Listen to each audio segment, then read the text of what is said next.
Notre rapport aussi montre également que les collectivités territoriales et les entreprises françaises savent également de mieux en mieux défendre leurs intérêts à Bruxelles, notamment grâce aux bureaux de représentation qui s'y sont installés.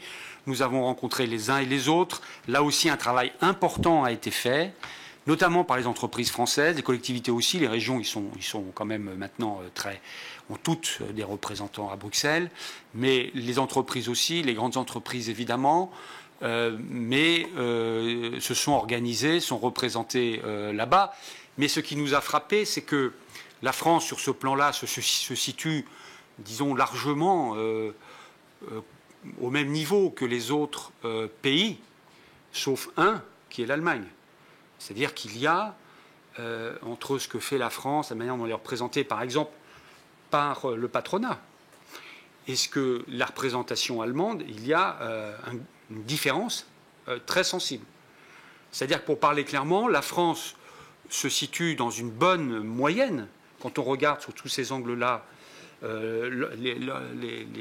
les personnels qu'elle met à disposition, l'organisation qu'elle a sur le plan bruxellois, mais elle est quand même loin derrière l'Allemagne, et l'Allemagne déploie des efforts tout à fait considérables pour être présent à Bruxelles, et dans tous les domaines, que ce soit le domaine politique. Il y a le Parlement européen, certains nous ont parlé non pas du Parlement européen, mais du parle allemand. On le cite d'ailleurs comme cela dans le rapport, mais c'est extrêmement spectaculaire. C'est-à-dire que le Parlement européen a été pris en main par les Allemands. Le président est allemand, le président du principal groupe est allemand, le secrétaire général du Parlement européen qui a un rôle fondamental, qui par exemple pèse sur la nomination dans les cabinets des commissaires européens. Certains nous ont dit, finalement, la régulation, elle se fait entre la gauche et la droite, si j'ose dire. Elle se fait dans le bureau de Merkel, entre le président du Parlement européen, M. Schulz, qui a quand même une petite influence sur le groupe socialiste, et puis le président du Parlement du PPE, qui lui est allemand. Bon, voilà.